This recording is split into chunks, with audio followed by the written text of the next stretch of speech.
very fancy. Yeah, but is there a proper terminology for that thing? The clapper. The clapper. It's not the clapper. I'm going to say that. Julie, you want to take a shot at it? No, there's a term, though. There's a term. I've stumped her already. Wow. Director's right up the hop. cut. Director's clipper clapper. But yeah, if it was called the clapper, clap on, you could clap and it would clap. Today we're joined by a very astute colleague.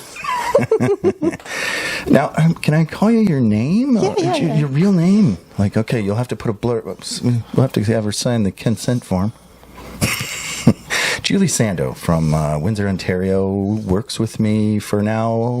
Also known as Julie Sunday. Also known as, yes. Now this is the reveal. I know. To some. I mean, Everybody knows. Of those, yeah, that's what I'm not sure of. Of the 66 subscribers or others that, as I keep saying that, I don't know in 2 years' time, right?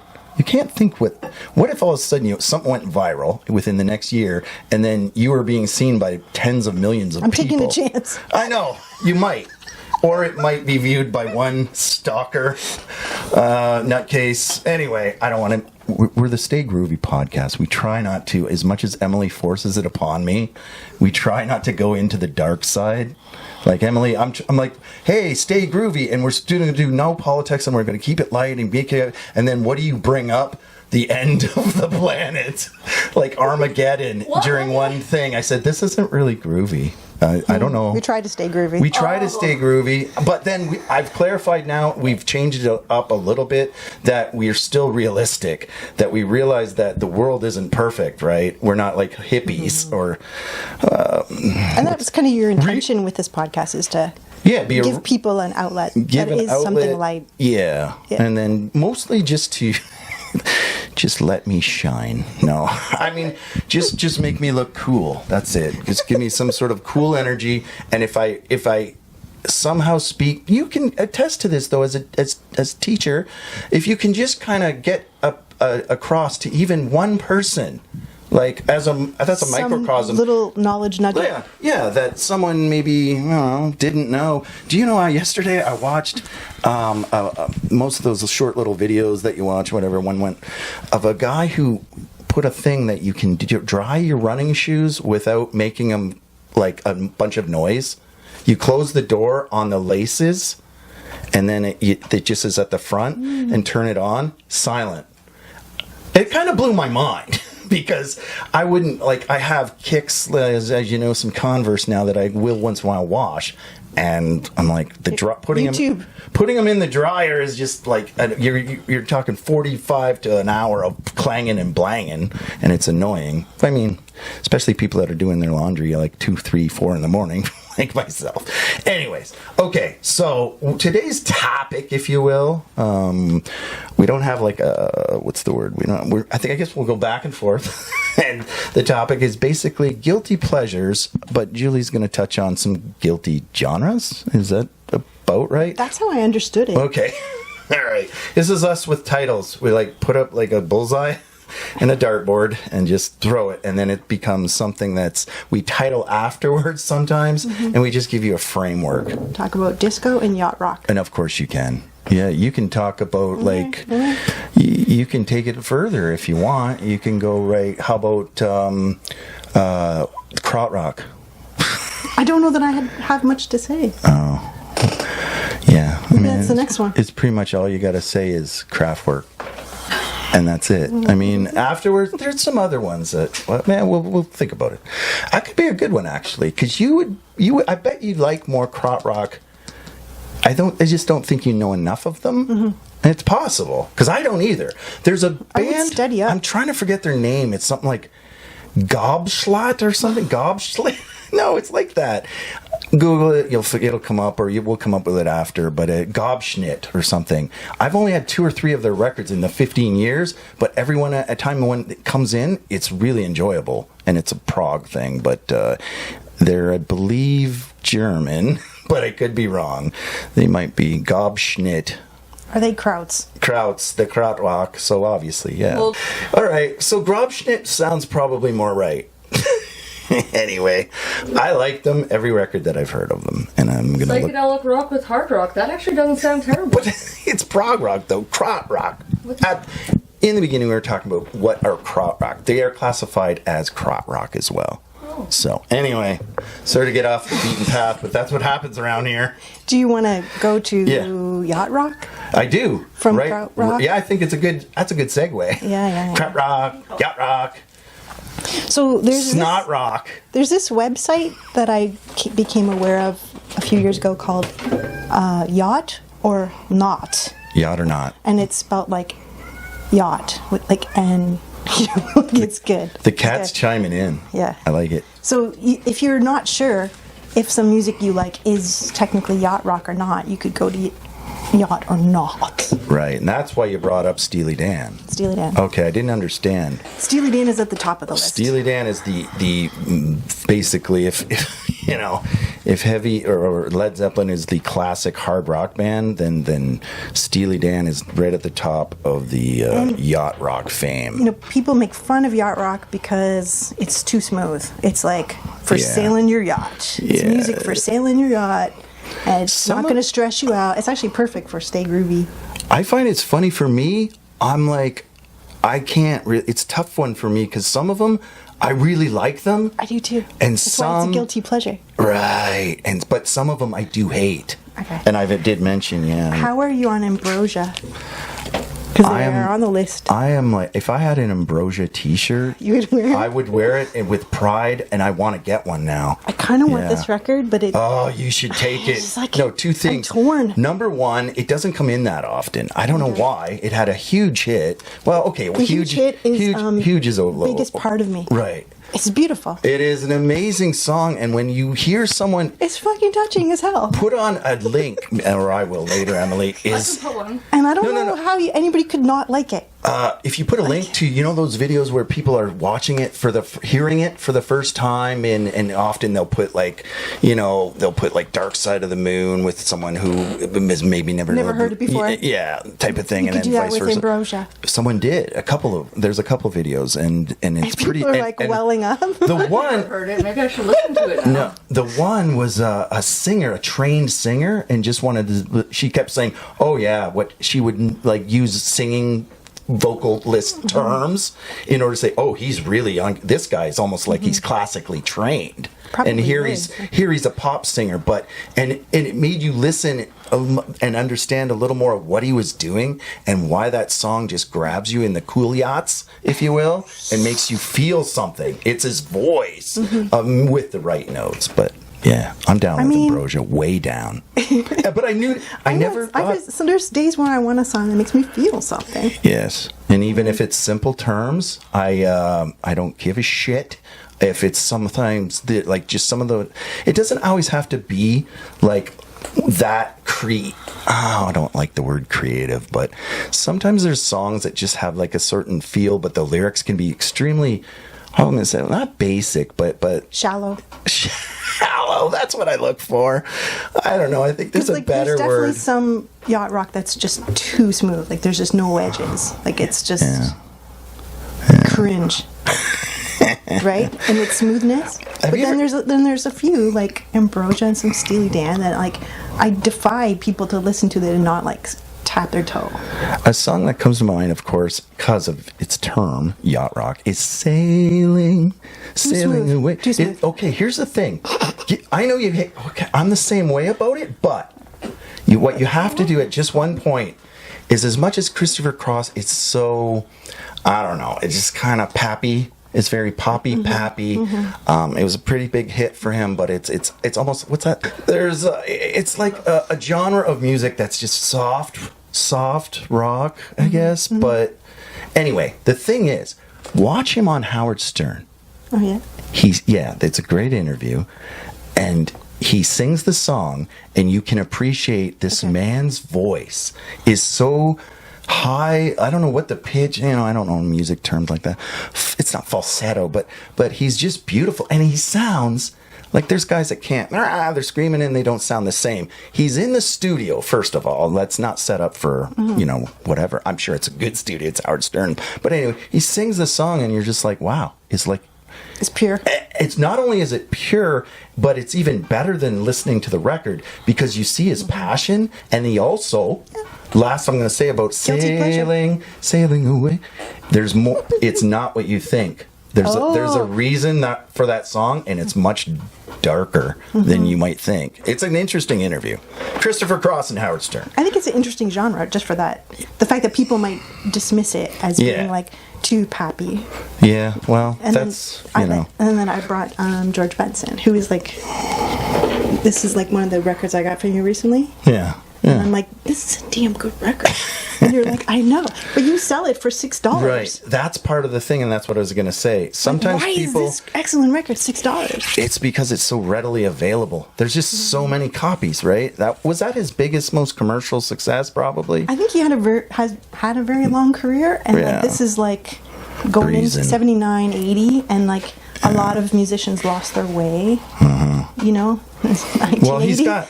he's got like kind of like I don't know, like is that more?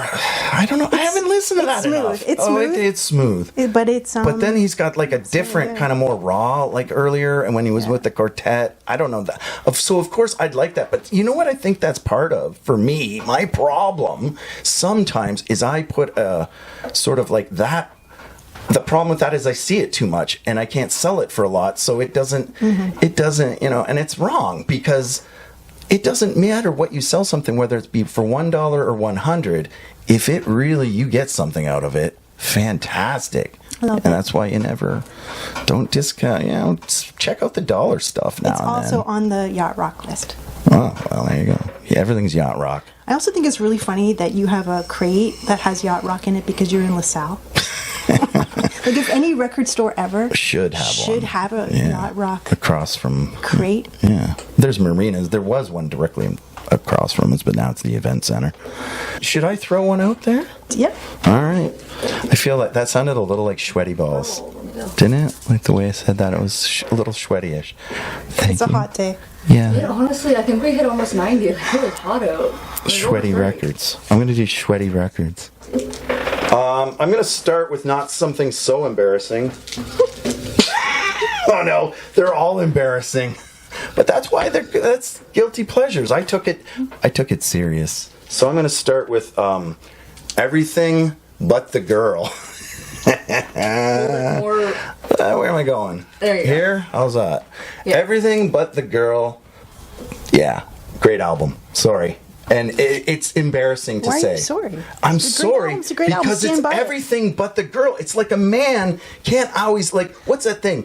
Pretty. The Year I Was Pretty. Was it on Netflix? The year I turned The pretty. Year I Turned Pretty. You ever see a guy, too many guys, saying, hey, you watching that Year I Turned Pretty?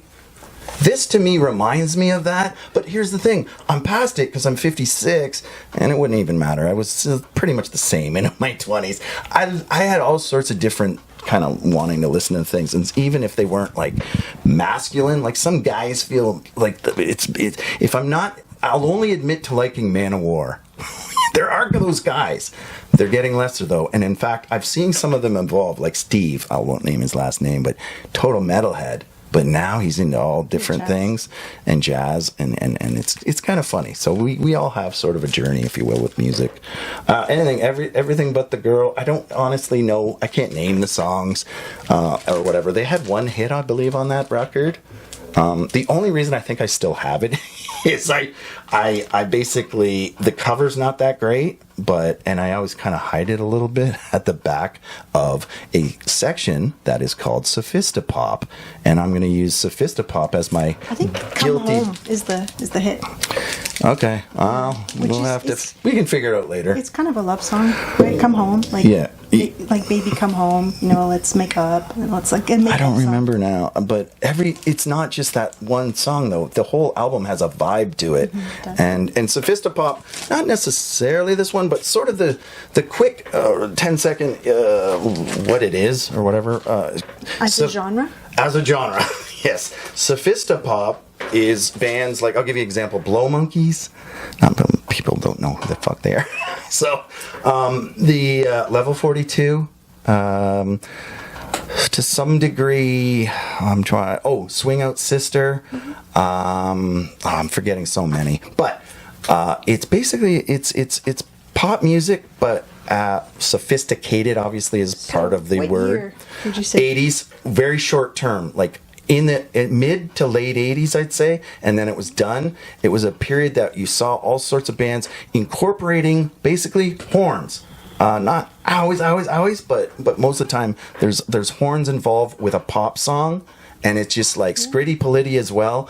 And it became a really big thing. Maybe, keyboards were popular here. And then it was just kind of I don't want to call it a fad, but whatever it was, it worked. And it worked well for a lot of bands. And I just get a kick out of it. Synthesizers are there. Yeah, it's not heavy. I mean, yeah, it would be. So, Level 42, you got to admit, a couple of those songs. I don't know the damn titles of them. Horns are not going to be for everybody. Horns, and no. then that's the time where you're switching to synthesizers and electronic drums, and a lot of like hardcore rockers are not going to like that. Yeah. Right? Here's a big. I forgot to mention, and then I'm glad I wrote it on here. The big one is Sade. Everyone loves her. That is sophistopop kind of. That's the sophistopop queen. Mm-hmm. It's a smooth jazz, and there's horns, and it's mellow. It's almost like a throwback to some of the music, like of the I would say maybe the 40s, maybe or whatever.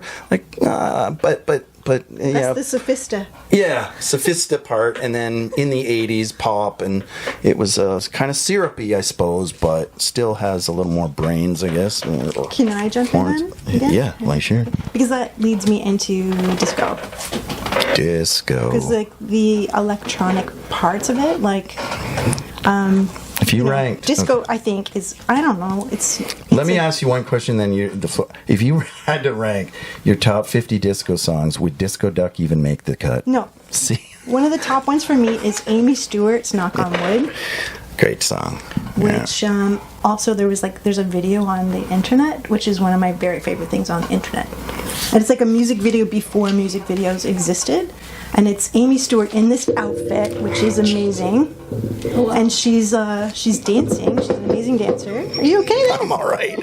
I'm just reorganizing the shelves. And she's like moving her arms, and like the technology is like making it look like there's an aura around her. And it really embodies like a powerful black woman singing with all the technology. Like it's really, really simple. It's really, really danceable.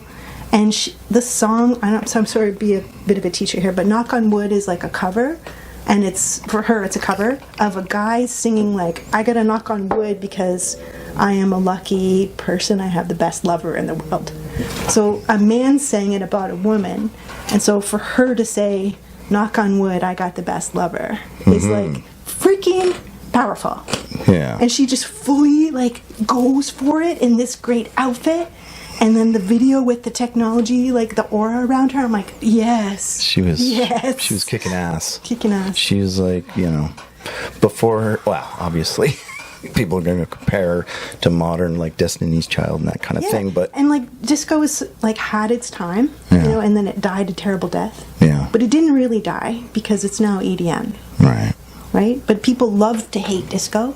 So when you said guilty pleasures, I'm like, people make fun of yacht rock. But they shouldn't. It's freaking great. And disco never died. Yeah. Like people tried to kill it because it was so popular. Disco, But because it didn't. It just morphed. It's now EDM. It was impossible for a lot of kids who were like gonna say to their friends, "Hey man, I know last year I liked Black Sabbath, but I'm digging ABBA." So there was a lot of, like I was talking about earlier, there was this, if you were in high school and you were a guy, it was like, well, there were certain bands that were not sure about, but I don't know. It's kind of it's not like that way anymore, I don't think. There's cliques, I suppose, but yeah, on that note. But if you were a kid coming up when disco was popular, if you were an adult at that time, like it was so popular that's part of why people hated it so much. All right, here you go. Okay, all right. Madonna's also very danceable. Madonna, I know. Okay, man, I'm like, my guilty pleasures are very guilty. Madonna, I brought this one up because I wanted to talk about just briefly how when I was 16 or 17, in that range, went and saw Madonna, loved Madonna. I think I was 16. Anyway, whatever. But I had a hard time admitting to it to my friends. and it was kind of weird and awkward. This came later on. For me, it was Like a Virgin. That was the one that was like danceable. Madge was the queen, right? Or what was her? Was she called the Queen of Pop? I don't know. I don't know. I'm not really a fan. But when she did like more mature Madonna, Ray of Light. Ray of Light. Was Yeah. fantastic. Well, she would have been 40 When years. she made Ray of Light, I'm like, okay, now Later, older. I'm sort of a fan. All right. But Like a Virgin for me. Like a Virgin. Okay, Like a Virgin, which isn't this record. This is True Blue, which came after. She got a little serious in this. Anyway, I saw her in concert. I even bought the T-shirt. In the back, it said The Virgin Tour. And here I was, a 16-year-old virgin, but didn't exactly want that on my back, but I wore it anyway. And because that's how much I loved I Madonna. bet it was a conversation starter. It was, and I had like kind of like dyed hair by this point, I think, or whatever, and I had a paper route, and yeah, I don't know. Did you use your money from the paper route to buy the ticket? Yeah, yeah. So the Beastie Boys opened. They got booed off the stage. I've told this many times, so I'm not going to go all into that. But yeah, I didn't get it yet either because they weren't really that well known. Fight for Your Right for Party, which was they wrote, right? Yeah. Yep. I'm mixing it up because it was the same time. Aerosmith helped Run DMC, yeah. and then shortly after, Beastie Boys broke out with this holy cow, this anthem of rebellious teenage angst or whatever. And so all of a sudden there's a new audience, bigger audience for hip hop. Or as you rap, is that rap? That's rap. She has a thing where hip hop is one thing and rap is kind of another. Yeah, hip hop is everything, like graffiti, turntablism, spoken word. It's Okay. all of it. Well, Yeah. maybe it's because people were coming from Madonna. Exactly. But that's why I'm saying the audience was like, when they came out, and even myself, I didn't know what exactly they were doing. I hadn't been really introduced to hip hop or rap. Rap hadn't really happened yet. It had, but in a real mind. Not to your ears. Not to me. Not to your virgin Not to ears. me. Not to my virgin. Ice Cube, I didn't exist yet. None of that. Really, the Beastie Boys, and then who produced that first licensed deal? Was it Rubin? No. I think it was. Probably. I want to say it was Rick Rubin. So anything Rick Rubin does, I like. It's weird every time. Anyway, and some people say if I go balder, that's who I'll be looking like. I don't know. I don't know if I know how to take that. But okay, so Madonna. Enough about her. Julie, you got anything else? Because I got two more here. What? I'm good. We didn't. Okay. I'm gonna just sit here and enjoy. I'll make these one quick. ABBA gets all the talk. I was almost going to grab ABBA because, I mean, how do you not like ABBA? Every now and then. Come on, guys, admit it. This band. It's guilty pleasures. What? Sort of ABBA-ish? Not really, but I don't know. We'll throw them in there. Is a similar is Boney M. I don't know everything, like every song. I can't, but this is one that I put on from time to time. Rasputin, of course. I know that one. Natty Cool is their best song. It's their only good song in my opinion. And it gets you a little bit pumped up. Like There's others. I Trust me. always say it's like good house cleaning music. Yeah. Yeah. All right. Last, and I guess this sort of like ended on a high note. And what better high note than me and Boo and a dog named Boo, me and you and a dog named Boo. So yeah, Lobo is my ultimate guilty pleasure because let's face it, nobody was expecting me to go on live TV. All right, it's not live TV, but and admit to liking Lobo, but. Lobo was sort of a 70s, almost Engelbert Humperdinck-ish, but more pop. I don't know, whatever. But every one of his records I listen to, I always get put in a good space. And I think that's a big thing with guilty pleasures, is even though it's maybe not music that you're accustomed to listening to all the time, you throw it on, it's very this kind of casual, and it just immediately has an effect. I think... You got to tip your hat to that. Yes. No? Yeah. Yeah, definitely. All music is powerful, but like Wow. when you need a mood lift, Yeah. you can't knock it. No, and so sometimes you're not going to throw on something like YouTube. Well, maybe you would, a certain thing, but I don't know. Everybody's different. What picks them up it has to do partially with familiarity of the song or whatever. But I didn't know him years ago, and he's still living, Lobo. But his album, I don't forget. You can put it on the screen, Emily. And one is his first album. It's not self-titled, but all you see is like the top of his hair, and he's got this thick hair. It's very 70s looking, and I think that's why a lot of people just kind of snicker at the record is just because of his side part, big giant helmet hair is something else. But I forget the name of the actual album, but I believe it was his first or second, and it had the most hits. And the cat's crying. So on that note, stay groovy.